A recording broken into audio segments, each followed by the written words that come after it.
The attacks took place in the heart of Vienna, just hours before Austria entered a new coronavirus lockdown. A CCTV camera caught images of a heavily armed attacker looking for victims in the cobbled streets of the city centre.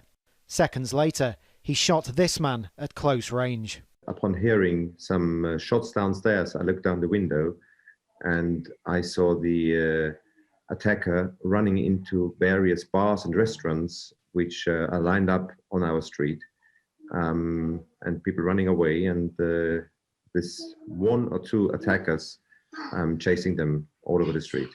That's all I saw. Suddenly the shooting started. At first we didn't know what it was, but suddenly people in the neighbouring gardens started to run.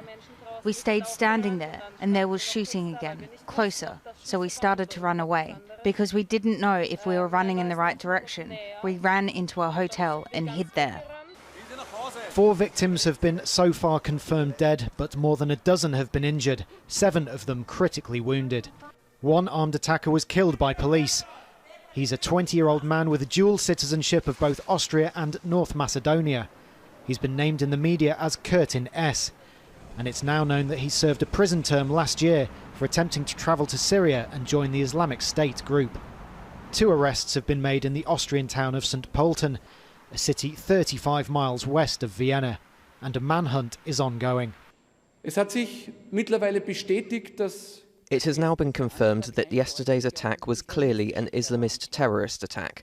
It was an attack out of hatred for our fundamental values, out of hatred for our way of life, out of hatred for our democracy, where all people are equal in rights and dignity. Last night will therefore go down in history as a night in which some of our fellow human beings fell victim to an attack which in reality was aimed at all of us, an attack on our free society. But one thing is clear, we will not be intimidated by the terrorists. In the wake of the shootings, Germany stepped up checks at the Austrian border as Chancellor Angela Merkel expressed solidarity. And coming less than a week since an attack in the French city of Nice, President Emmanuel Macron tweeted, "We French share the shock and sorrow of the Austrian people." Well, France, of course, had already been on high alert after the attacks there in recent weeks.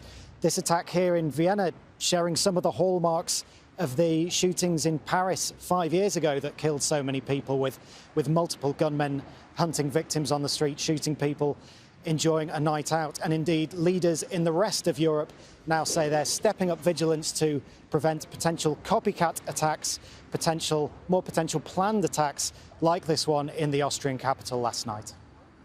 Paul Rees there on the ground for us in the Austrian capital, Vienna. Thanks so much, Paul.